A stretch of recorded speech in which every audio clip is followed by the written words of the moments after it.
Good morning. We are filming today from the Boston Book Fair 2011 at the Heinz Auditorium. All the interviews today will be coming from that spot. And our first interview today is Ed Pollack. Ed, good to see you. Could you tell us a little bit about what your background is, family, schools, where you grew up, etc.? Sure. I'm originally from New York City, and I went to public schools in New York and later in Westchester County. And then I went to Hobart College in Geneva, New York, and to the law school at Harvard. And I practiced as a lawyer from about 1961, after I finished being in the Army, until 1996. I worked for many years for the U.S. government, for the Department of Housing and Urban Development, and then subsequently I was the general counsel for the Massachusetts Housing Finance Agency. And that's my background, I guess. What about your parents? My parents were from New York City. My father had been born in Scotland and brought to this country as an infant. He was born, I think, while his parents were in the process of emigrating.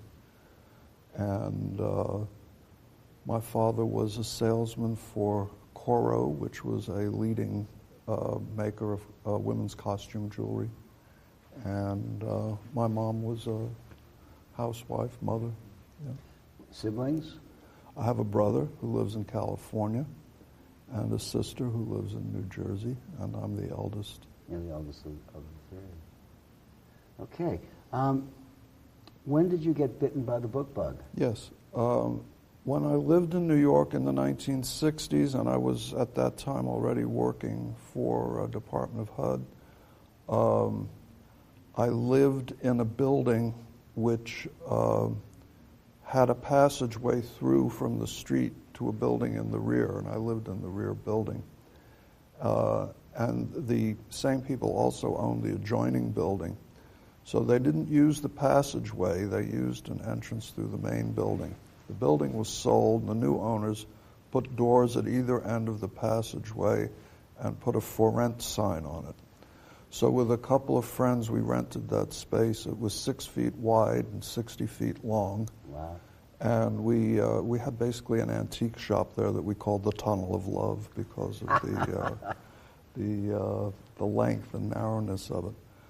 And in the course of buying things for that shop, I would occasionally buy a book. We were very interested at that time in Art Nouveau.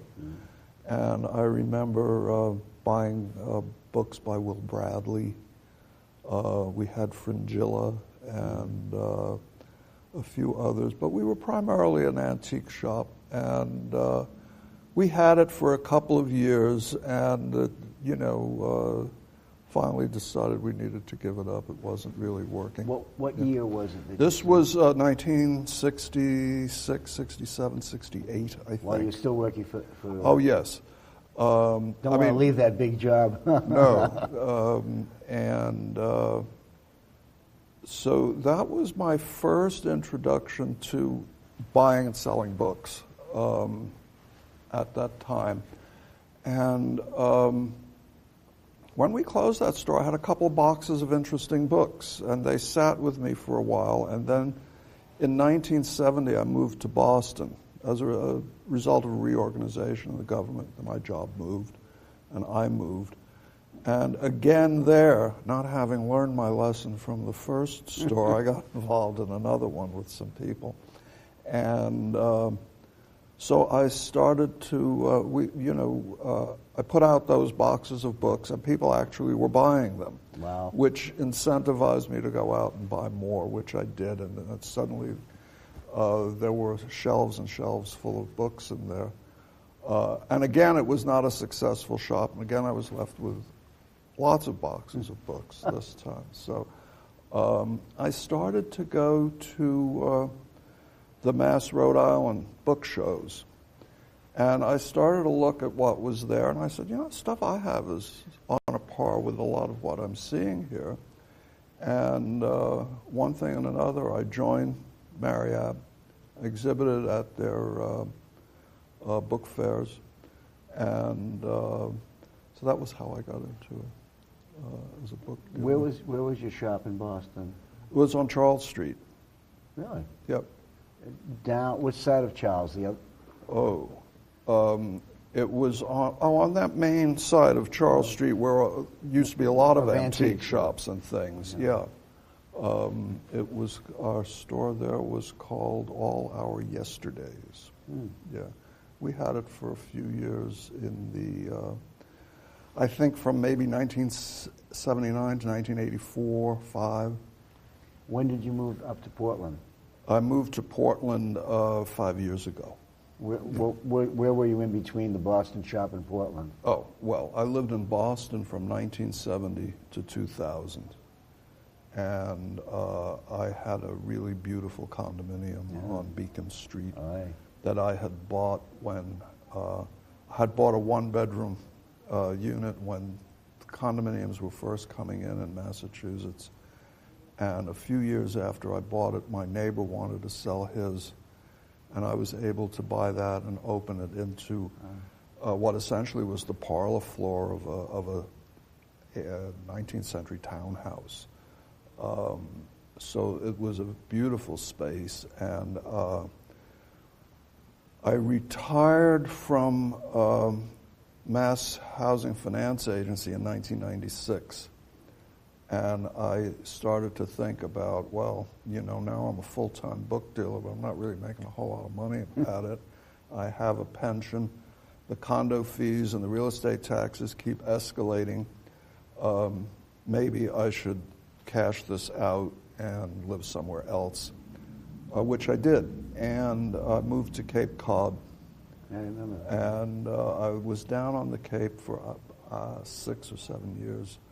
But I'm a city person, and it really wasn't a pleasing milieu to me. And I started to do some business with a woman who had an art gallery up in Portland. And I would go up there periodically, and I've known the city since I was a teenager because I was a summer camper and later a counselor. And we used to go into Portland. And so I was talking to her one day and saying she had moved her gallery from Bangor, Maine, down to Portland, and I was congratulating her that it was a good decision, etc. So, well, if you like it so much, you can have an art gallery of your own. There's a space about to be vacant a few doors away. And I laughed it off, but on my way back home, I said, well, maybe this is something I should do. It'd be my ticket off of Cape Cod back to a city. And so I did. And that's how I came to move to Portland, and that was in 2007. When did you start getting involved with prints and that kind of stuff? I mean, you're a bookseller, but you're also a print dealer. Yes, and I can tell you about that. Way back in the 60s, when I was still living in New York and working for the government, a man moved into the office next to mine. He hung pictures up all around the walls of the office. And I went in, I passed by, I saw all these things. I went in and I said, oh, how nice, what is this? And anyone who collects art or, you know, anyone who collects books or who collects anything, I guess, if you show the least bit of interest in what it is that they do, they want to tell you as much as you're willing to listen to. So. Next thing I knew, I had an invitation out to dinner at his house, and the apartment was just hung with all sorts of wonderful things, mostly German expressionist prints. That was what he and his wife collected. And before the evening ended, I had bought a picture off of the wall. It was affordable for me at the time, though it was significant money. It was $125. This was 1964, maybe, or 5. That was some money then. Yeah, and but it was an Otto Dix etching from a series called Circus. It's called Suleika, the Tattooed Lady.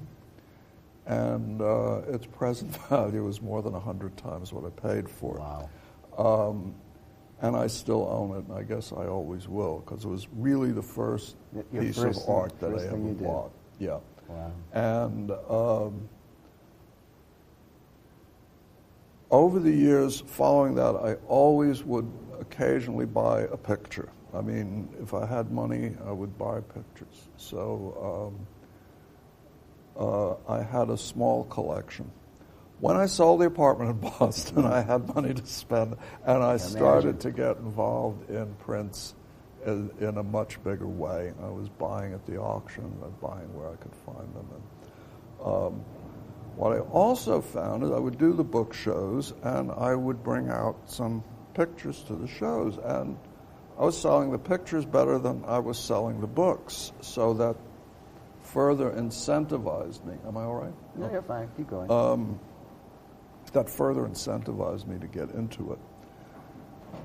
Meanwhile, with the coming of the internet into the book world, that whole dynamic changed, and it changed very much for me because my specializations, which were children's books and art monographs, books about art and artists, books about photographers and photography, were the areas of specialization.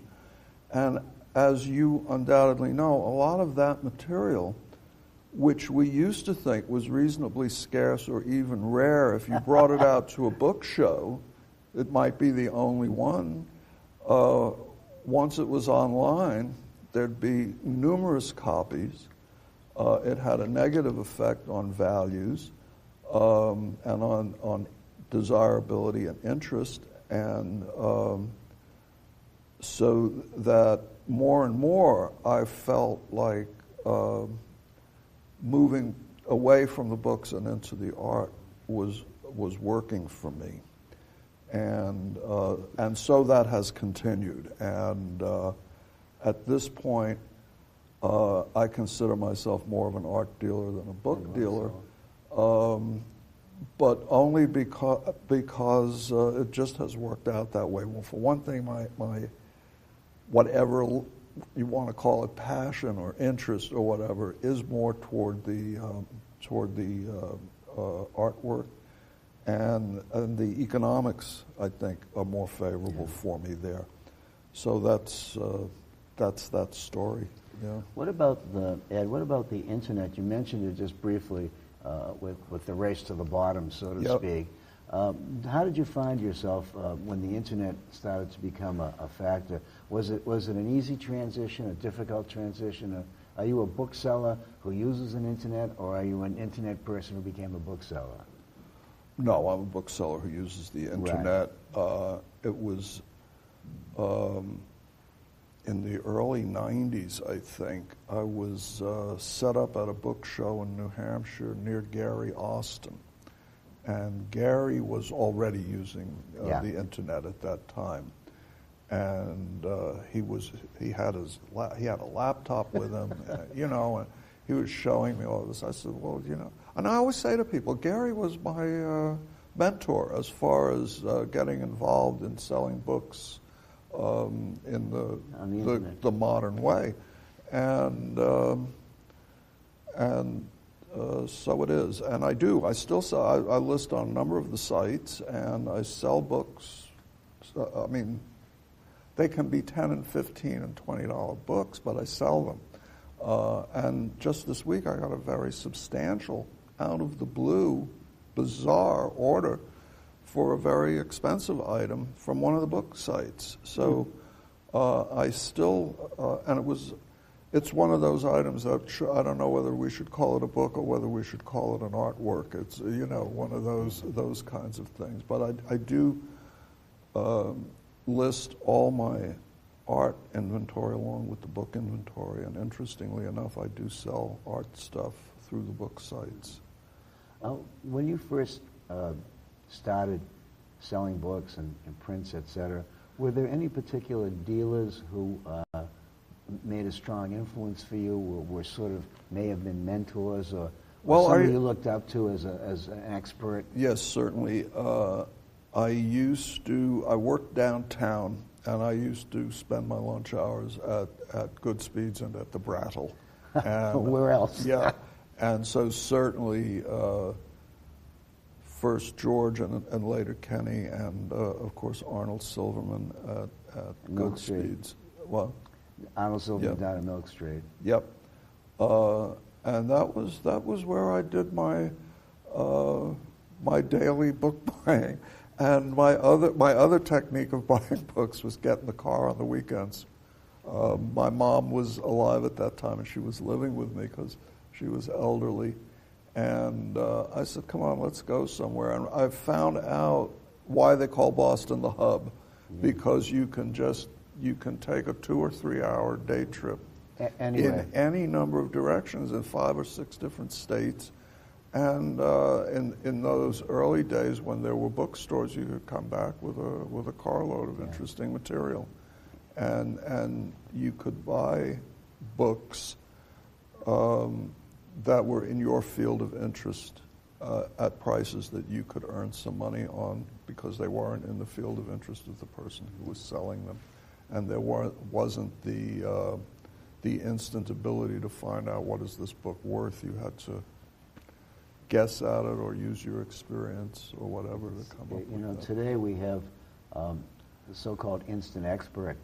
They get on the internet and they copy somebody's description. Yeah. Whether their condition of their book is the same or not is irrelevant to them. That's and, right. And there you have it. They use everybody else's knowledge except their own. Yeah. And I think that's one of the horrors of the book of the internet. Well, it's been a mixed blessing. Yeah. Well, yeah, you're able to reach people you maybe never have been able to reach otherwise. And that is true. I mean, I do get orders internationally, and it's just been very expanding in many ways. And but it's also it's changed the dynamic of the business immensely. Yeah. Do you operate an open shop? I have an open shop. When I first had it, I'm in my second space in Portland. The first space was a art gallery and bookshop, and I had most of my book inventory was there, but nobody would buy it. And when I moved to the second space, I said, I'm just going to have this as a pristine-looking, open art gallery space. And I took the books home and set up a shelving system down in my basement, because almost all of my sales are internet sales now, except if I take things to show. I've found I couldn't sell them out of the shop, which is the reason there are no more open bookshops. People don't buy that way.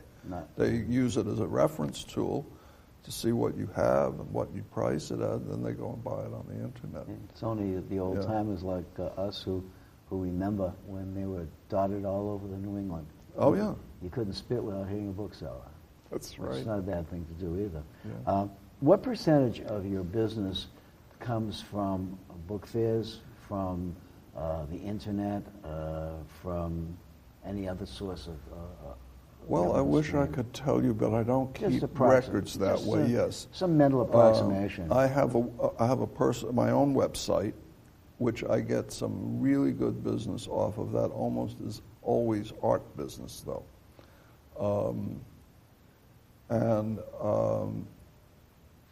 I do.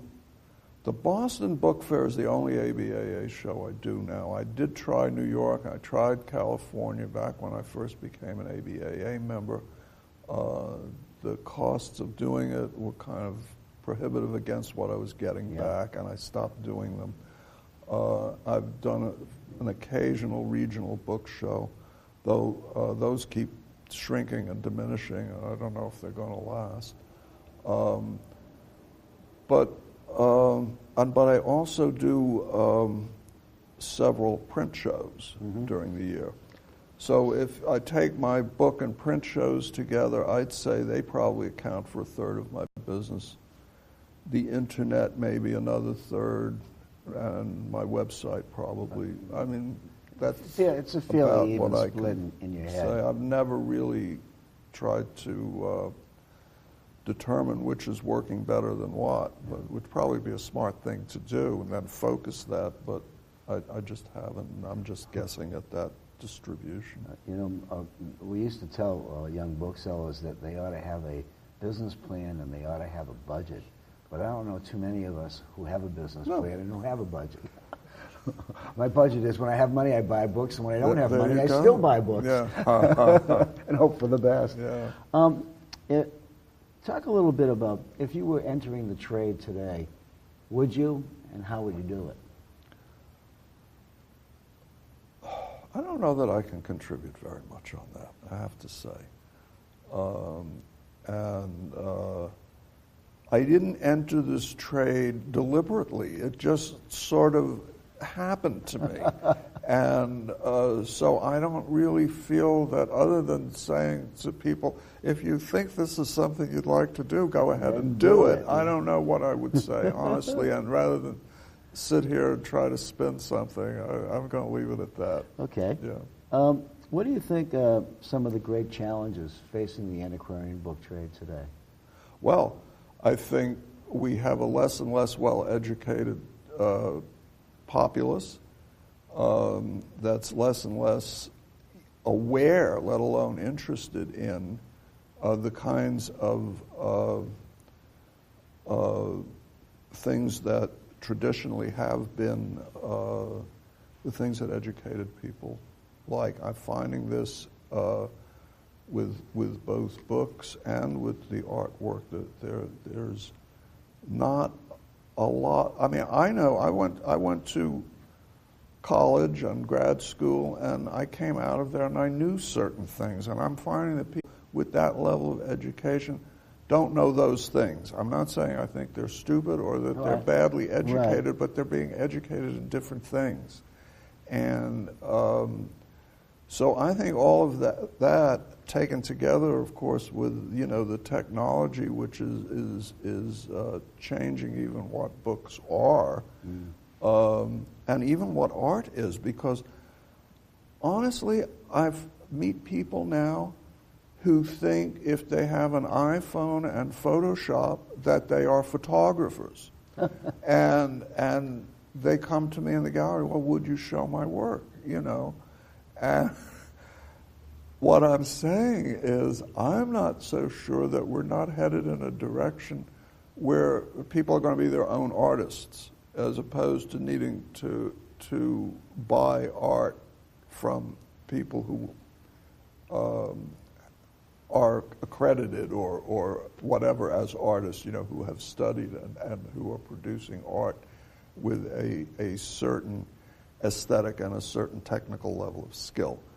They can produce a perfectly nice-looking picture and hang it up in their house. And there are now computer programs which enable you to paint and da-da-da-da. So I'm not sure that there's the same kind of future for either books or art or anything that there was back 50 or 75 or 100 years ago as things that people felt had value and wanted to own. So I do see that there's a lot of change coming. Some of it is technological.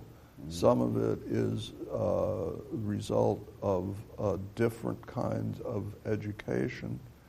And some of it is the result of a general dumbing down of aesthetics. Yeah. Next question is a two-part question. Part A, who do you think are some of the great booksellers that we are currently working with these days? And part B, who are some of the young booksellers who you think are going to be the future of our trade? Well, I think the answer to both of those questions is reasonably obvious. Certainly the first one. I'm not. I don't. The great book selling is like what are we talking about when we use that phrase? Because there's so many of us doing so many different things, and they're done on so many different levels. So if you looked at people who are handling the top quality merchandise and selling the expensive books and all of that, well, we know who they are. I don't have to start listing names. But I think also there's just a lot of people doing their own thing with their own specializations. This is another one of those questions I'm not too good at answering. You don't have to be good at answering any questions. Whatever you say is... But I've met a number of the younger people, and I really like what they're doing. I'm thinking of Alan Zipkin, Brian Cassidy, Brian Bilby. There's one or two others I wanted to mention. Their names are going out of my head. Lauren Bear. The nature of the material that they're handling and the way they're going at it, I think, bodes very well for the future of this business, because they have a sense of what the new culture is that people like us maybe just don't have a clue about, and they come up with great stuff. Such interesting material. Yeah. Brian Cassidy has something in his booth that I've been coveting. He had it down in Baltimore too, and it's the poster of Andy Warhol and Jean-Michel Basquiat dressed as boxers, and it's for an exhibition of both of their works, like pitting them against each other. And I had seen this poster before, but his is in absolutely pristine condition. It's so buy it. Thing. Yeah, it's a lot of money. Oh, okay. Yeah. that's a different story altogether. I think it's at a level that's beyond me right now. Yeah, but I like it, and I like the fact that he's showing it. And I think so lots of different kinds of material these days than what we may have been used to seeing. At a book fair. Well, one of the things, even there are always these sort of secondary book fairs, which are books, ephemera, postcards, blah blah.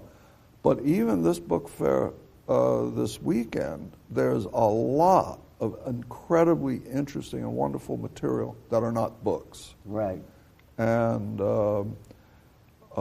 that's why I don't feel uncomfortable bringing the prints that I sell into this book fair.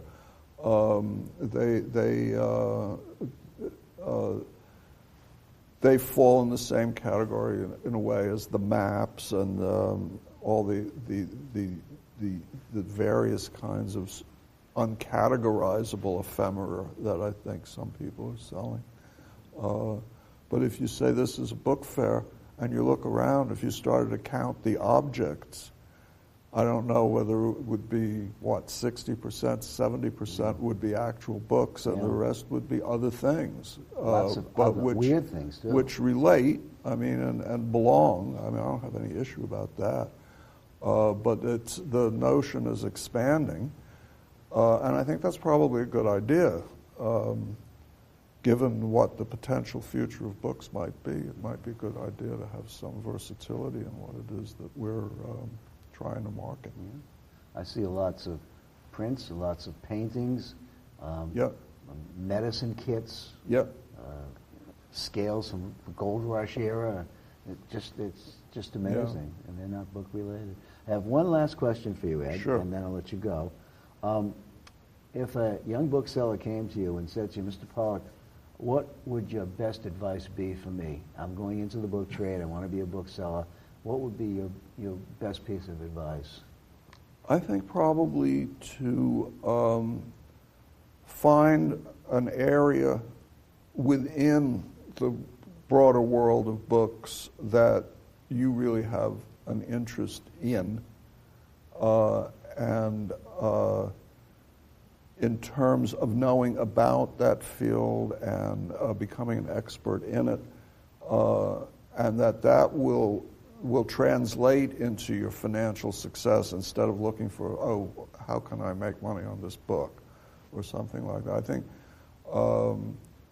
being knowledgeable in the area that you choose is probably the primary asset. I think a person's knowledge, expertise, whatever, is their primary asset, and that's, I would advise you to cultivate that. And Doug Harding, when I asked Doug Harding the question, he said, own your own building. Oh, there you go. Which is another good piece of advice. Thanks a lot, Ed. I enjoyed it. Thank you very much.